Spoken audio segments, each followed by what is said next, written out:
do you think happiness is when your life is in balance, or does happiness happen kind of in the areas where you're most out of balance, right? Like when you're on vacation or when you're in like a good workflow? Well, there's a great one-liner that says that nobody on their deathbed ever regretted spending too much time at the office. In other words, on your deathbed, the only thing that you'll remember is your relationships with the most important people in your life and how much time you live. So you have to work your behind off in order to be successful in a competitive society.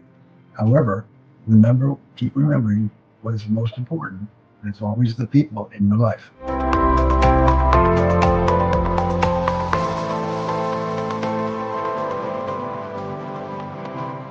Welcome, everyone. We are joined by my co-hosts, Christina Tracy Stein and David Tracy, my brother and sister, and of course, the Brian Tracy himself, the big cheese, the super padre, Brian Tracy.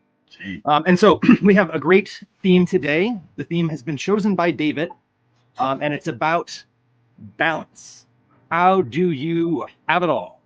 Great body and a huge bank account and a large house and a nice car, and spend all the quality time you possibly can with your kids, but also accelerate and change the world and have purpose and meaning and have strong foundations, but soar towards the sky. How do you have it all?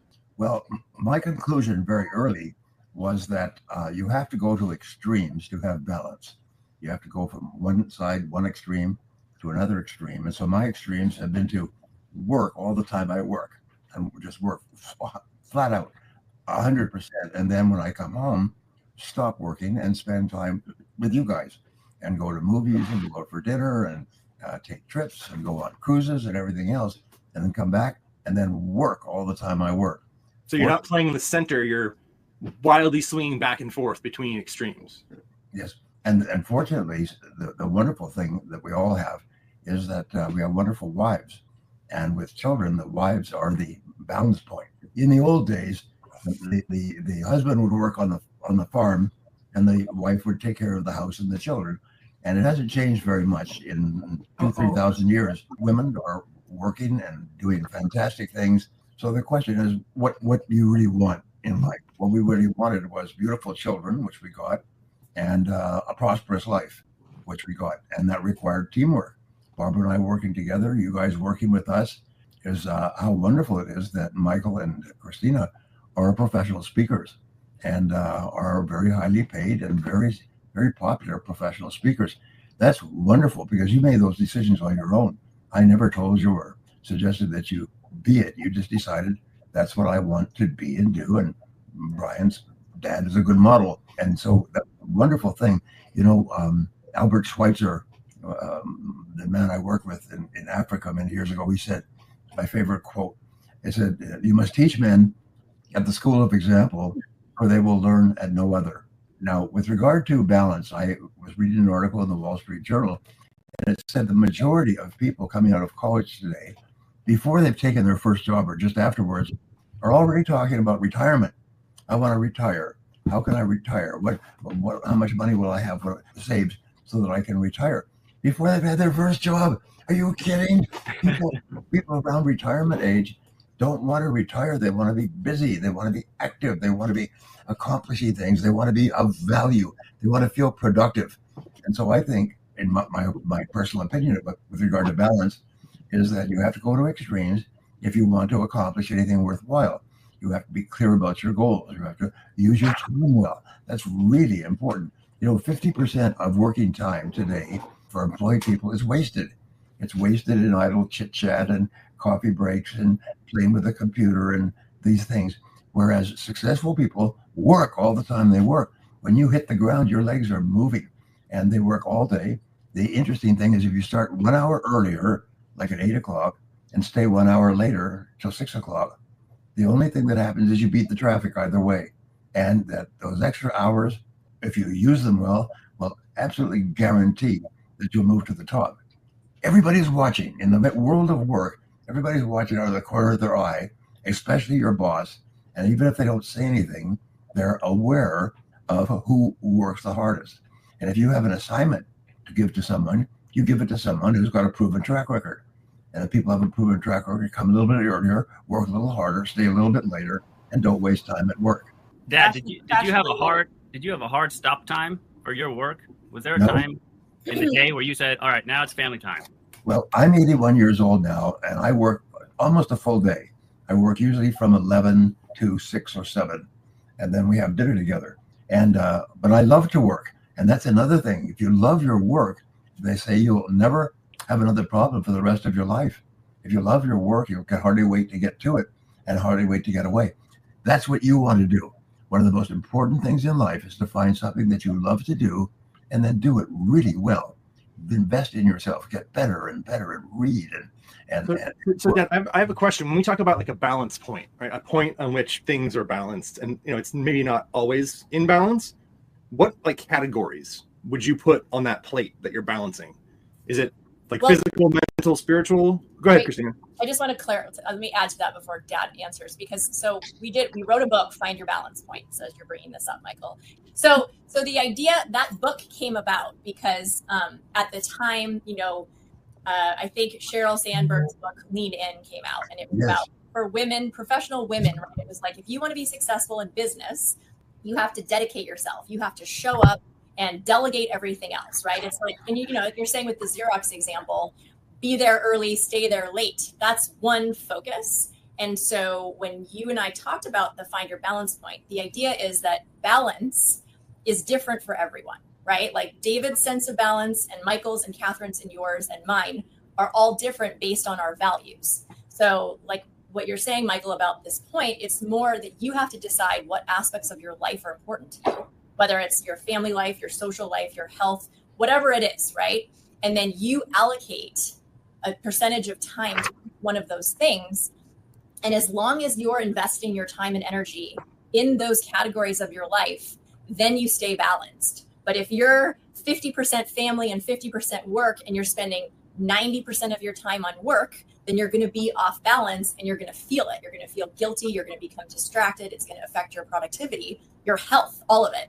So you really have to decide what is important to you and make sure that your life reflects that. And that's sure, but there's got to be things that like are common to everyone. For example, like health and work and family.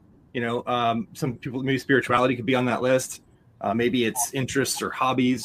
So, but what I'm saying is let's say your priority is work and family, but your health is going down the tube, right? No, your health has to be a part of it, because you can't do anything without health, as we know. Right? So what do you think are like at least the common categories that everyone should have? The foundational categories. Yeah, like what are the foundational categories? Yeah, like family, social life, work or professional ambition, hobbies, spirituality, social life.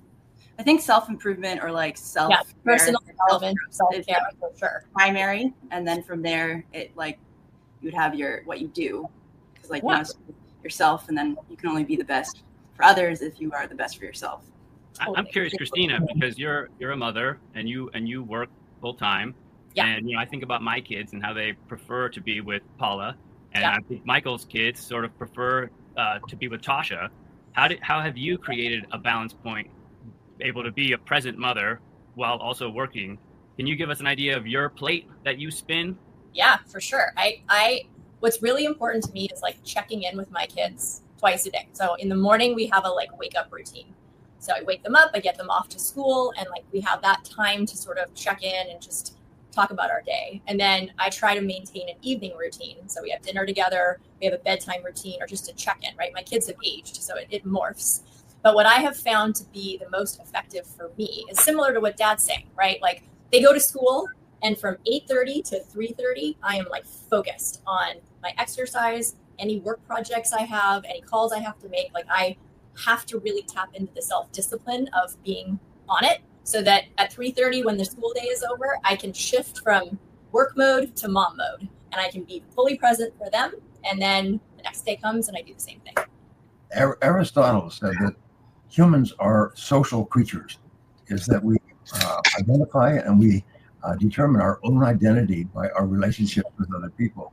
So I wanted to tell you a little something that I shared with many people, and it's the evolution of people that that determines everything that happens to them. When you're a child, young, you go to school for the first time, and you're scared and you're nervous, and you hold on to your mother or father, and they finally the teachers come and they take the kids away and they put them in a room with a bunch of other little kids, and they all sit in a circle, and then the teacher brings in each of the kids, and then the kids say, "There's other kids here. What do you do with other little kids? You play. You play." So they look upon school as a play place. And as they get older in the junior high school and high school, they start to play different games with their schoolmates and so on. And then they go to college if they do, and university, and then they look at school as a place where you play, and you have to do a little bit of schoolwork so you could stay there, so they don't get mad at you or anything else. So you do enough schoolwork so you continue to play with your friends. Then you graduate or you finish your schooling and you go out to get your first job, and you're really nervous. Some people are so nervous they throw up. They can't even go to work the first day because they're so nervous, like they were when they went to school the first day. Finally, you go up there and they introduce you around, and there's a whole bunch of people your same age. What do you do with people your same age? You play. It's play place. And so you go out for lunch, you have coffee, and you chat, and you go for drinks afterwards, and work is your primary play place. And you've made a fatal mistake, because once you start work is workplace. Play places, and 50% of working time is wasted playing with your friends. So therefore, the secret to success is to realize this is a workplace, and when you come to work all the time you work. Don't mess around. Be friendly, be polite, so on. But people say, "Have you got a minute to talk?" Well, yes, but not right now. Right now, I've got to get back to work. Back to work. Back to work. The three most important words if you want to be a big success. Now, what determines how much money you earn? How productive you are. As Peter Drucker said, the most important word in business is results. So you have to ask yourself, what results are expected of me? And of all those results, what's the most important result that I can achieve for my company? And it'll be very clear. And then what you do is you work all the time on your most important task. And what happens is not only do you become more productive and get more results, but you get better and better. And when the boss has to assign a task, I know because I've worked in large companies for a long time, when the boss has to assign a new task to someone, they give it to the person that's got a reputation for getting the job done quickly. And so these are really the keys. So if you're going to play, which you are, not at work. This is a workplace, not a play place. And same thing with your family. When you're with your family, be there 100% of the time. Don't try to do a little bit of work and a little bit of learning and a little bit of phone calls. Be there 100% of the time. One of the best ways is when you go away on vacations. Like, hey, Dad, did you sit down with Mom earlier in your career when it started to take off and talk about what roles you would have in our lives? You know, like delegate what sort of responsibilities Mom would have, because Mom worked with you a lot and she did a lot for your company in the beginning. So yes. You were both working hard. Yes. So was there a point where you sat down and had that conversation? No, it's ongoing. The conversation is continuous. We just wanted to be really clear that our children were the most important thing in our lives, more important than anything else. And our relationship was most important for our children. So we've had sort of an ongoing thing, like the tide goes in, the tide goes out, the tide goes in. And we've never had a disagreement, because we've absolutely agreed that our marriage is pretty important, and our children are more important than anything else. And so there's never been a problem. It's just back and forth, just little negotiations, do this, do that, and so on. Let's get Barbara's opinion. Yeah, what's your opinion, Mom? We decided that at the beginning, Brian would work 1 week, 2 weeks at a time, and it was too long, and he was gone and away from you too long. And so I made the proposition that he not work on weekends. And so no matter how much he traveled, he had to be home for Saturday, Sunday. Both the weekends, because he had 5 days traveling, 2 days on the weekend, and that was a nice balance for all of us. And it was something very doable for me, and you all did very well under those. What was your experience, Kat, being the youngest? I think Dad traveled the most when I was youngest, but he was home a lot of weekends. There was a study done, which I quote all the time, is they interviewed an enormous number of people and asked, what will be the most important quality for success in the 21st century? And this was the Mayo Institute, I believe. And the answer that came back was flexibility. You need to be flexible. You can set clear plans and goals and everything else, but you need to be flexible. And so that's been one of our family principles, is flexibility. You can decide to do one thing and then find out that it wasn't a good idea, and so change and do something else. The most important thing is that you guys are happy. That's the most important thing, that Barbara's happy, and my job is to make sure that you have the resources necessary to be happy, so you don't have to think and worry about money, as I'll take care of you.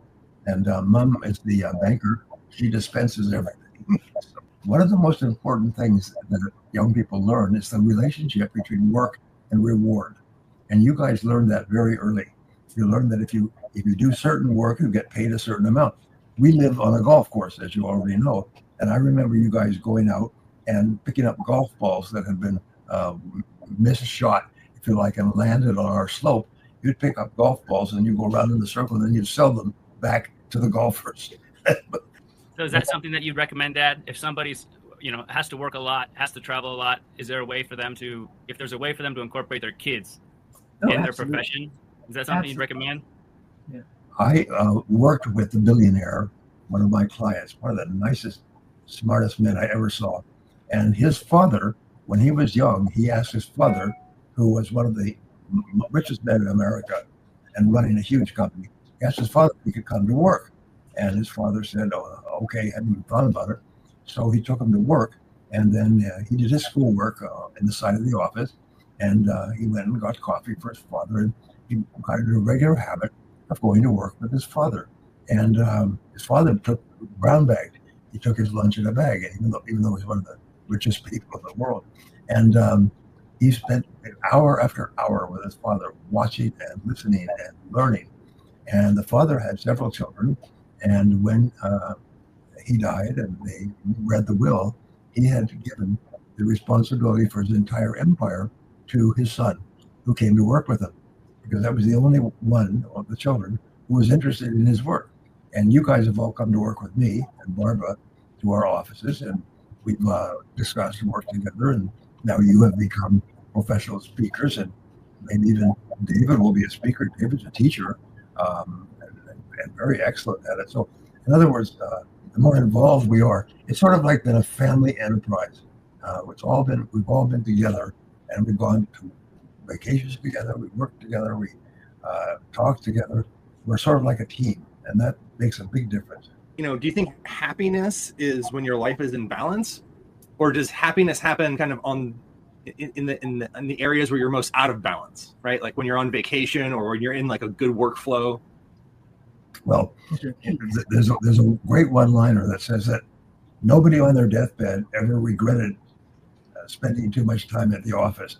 In other words, on your deathbed, the only thing that you'll remember is your relationships with the most important people in your life and how much time you spend to them. So you have to work your behind off in order to be successful in a competitive society. However, keep remembering what is most important, and it's always the people in your life. So what you do is when you work hard, don't waste time, don't play, just work and get results. And then when you come home, you're in balance, because you don't have to worry, oh my God, I've got to get that job done, I'm behind and everything else, because you don't waste time. And if you want to be one of the top people, then you behave like the top people, and the top people get better and better doing their most important tasks, and they get automatically promoted. It's very much, you have to think, you're in a competition, and you're competing with everybody else who wants the same money, the same job, the same prestige. And how do you win the competition? Well, in a race, you run faster. In a shooting contest, you shoot better. In the world of work, you get more results. So to put it in a different way, would you say that if you are wasting time at work, you are taking quality time away from your family? Absolutely. Absolutely. Because the work has to be done. If the work is not done, you'll find yourself unemployed. So you have to do the work sooner or later. And if you don't do the work during the day, you have to take it home. People say, oh, I have to work all evening because I didn't get my blah, blah, blah, or I'll do it next week. You know what they say, the old saying, they call it Blue Monday. That's the first day of work. And then they complain all week long. And then they say, what is it, Black Friday? I have to finish up the work, but I'm so far behind. And then there's the weekend. And if you're not caught up, you feel guilty. You think about your work, and you're afraid about your boss is going to fire or demote you, and so on. So the answer is very simple: is to have balance, you must go to extremes. First extreme is work all the time you work. Second is play all the time you play. Is spend time with your family. Go for walks. Go to movies. Go out for dinner. Don't sit there watching television all weekend long. I've given seminars to more than 5 million people. Here, why don't I'll give you something real fast while you're thinking about your point. One of the things, in terms of like work while you work and play while you play, I think it's really helpful because, right, every day you have a certain amount of time and you make a series of choices. So every time you agree to do something, like if you say yes to something at work or you say yes to something at home, you're saying no to something else. You can't be in two places at once. So if you are, at work and you decide to take a long lunch, then you're saying no to having extra time or leaving on time to be home. If you stay later at work, you're saying no to having dinner with your family. But if you say yes to having dinner with your family or yes to going to the gym, you're saying no to staying late at work, no to taking on extra responsibilities. I think it's really helpful for people when they're setting boundaries to decide what it is they're saying yes to, because it makes it a lot easier to say no, right? If you know you're leaving at 6 o'clock because you're saying yes to something else, then when it comes to saying no, there's like conviction behind it and you don't get manipulated if people don't push your boundaries. But without knowing why you're saying no, a lot of people you're going to default to yes, you think? Yes. Well, I just think people have a really hard time disappointing other people, right? Like when a person asks something of you, your first instinct, for the most part, I think, is to want to say yes. It's to want to like help somebody out. It's to want to extend yourself or make progress, whatever it is. And so if you say no to that person, then you're disappointing them, right? You're not giving them something they want. And I think most people struggle with that. They struggle with disappointing other people or, not being the version of themselves that others perceive. And so it's much easier if you're the kind of person who is sensitive to that or has a hard time disappointing other people to know to choose yourself, right? To choose why you're saying no. And then your boundary is a more solid fence. So Christina, to go back to your point, when you're saying choices, yes, what you mean is like you have to make the right choices, and the right choices require self-discipline because you have to make yourself do what you're supposed to do when you're supposed to do it, whether you feel like it or not. Well, yes, and you can't make those choices unless you're intentional, right? Like you need to know. So like we're talking about relationships, right? If you want to have good relationships with the people in your life, that's a value, that's a priority. So then your choices reflect that, but you need to establish that before you can make choices. So really, the more intentional you are going into how you spend your time, the more productive and the more your choices reflect your values. The question is, what do you do when you lack motivation sometimes, even when you love your work and are goal-oriented? The answer is take the first step. Everything in life comes from the first step. So you don't have to do the whole thing. You don't have to accomplish the entire task. Just do one thing. And one thing is like starting an engine. Run! That'll trigger you into the second step. And then the third step. Now, one of the things that we teach, and thank you for the question, one of the things we teach is to plan every day in advance by making a list of everything that you have to do that day, and then putting a circle around the one thing that, if you do it, will have the greatest positive impact on your life and work. And that always jumps out at you, and that's the first thing that you start on. And once you get started, discipline yourself to work through it until it's complete, 100% complete, all done.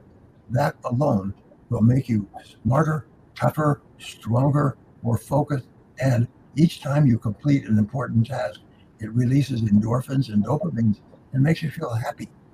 Task completion is nature's happy drug. It makes you happy. And the happiness motivates you into the next task. To be balanced, you have to go to extremes.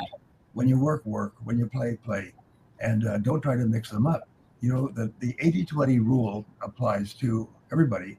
It says that the top 20% of people earn 80% of the money, 80% of the promotion and advancement. They live in 80% of the big houses and so on. And the other 80% have to divvy up the 20% that's left over. It's almost like after everybody's dined, you come back and you have the scraps that are left on the table. Your job is to make the decision, which changed my life, to be in the top 20% and be in the top people. Remember, everybody's who is in the top 20% starts in the bottom 20%. And then they make a decision. I'm going to be in the top 20%. I'm going to be one of the best people in my field.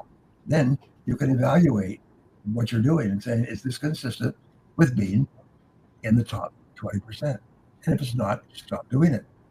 We talked about Nancy Reagan and her little line, just say no. That's the key to self-discipline, to just say no to anything that is not consistent with where you want to be in the future. Where you want to be is the very best you can be at work, at the very best parent, and the very best spouse, and so on. So just say no if it's inconsistent. Turn off the television or don't turn it on. Just say no to the television. We've learned a lot from you, but Joy has a question. She says, what is the number one skill or habit that you would love to learn from your children or have learned from your children? Well, I would say, again, it's balance. That when I was traveling, I would travel and work very, very hard. But when I came home, I would spend all my time with you guys, with the family, with Barbara and you. So basically, it's I think it's considering the ramifications of what you do or don't do. And you ask yourself, is this the very best use of my time? And if it's not, just say no. And the best use of my time at home is to spend time with you. But what exactly have you learned from us? What I've learned from Catherine is to eat healthier. And I'm happy that she continually reminds me. That's good. That's a big one.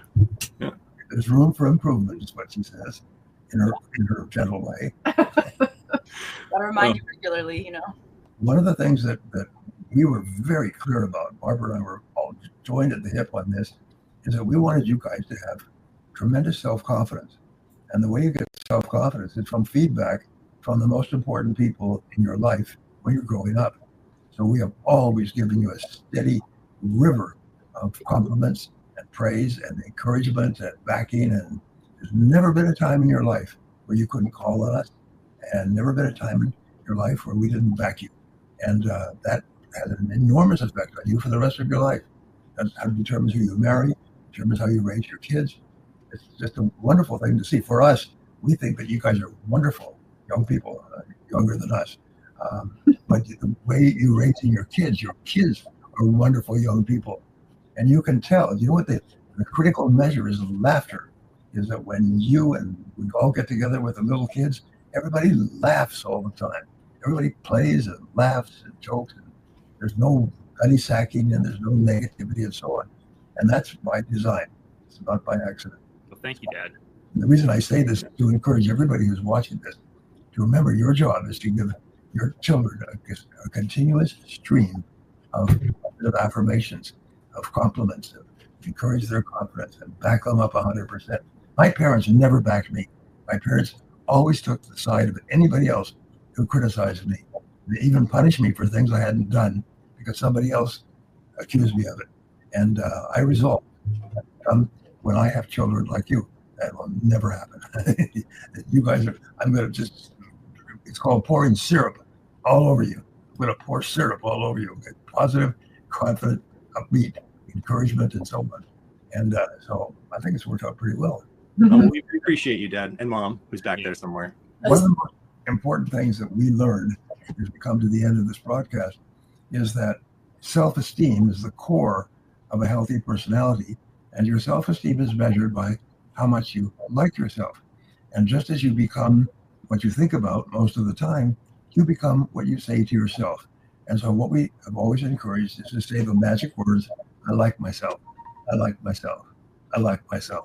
We keep repeating it over and over again until it locks in to your subconscious mind.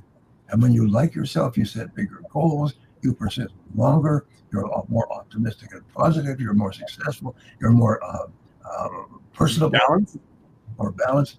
People like you and you like them just by saying, I like myself. And so please, all of you who are watching today, repeat this on a regular basis. I fit in the box. I like myself. Oh, I like all of you guys most of the time. All right. Well, that brings us to the end of this episode.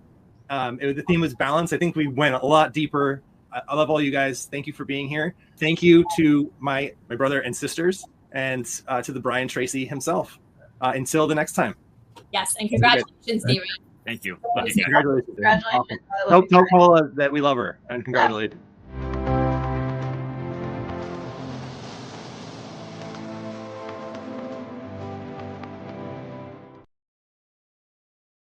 대의 상점을 골라서 여러분이 직접 시험해 보도록 할게요.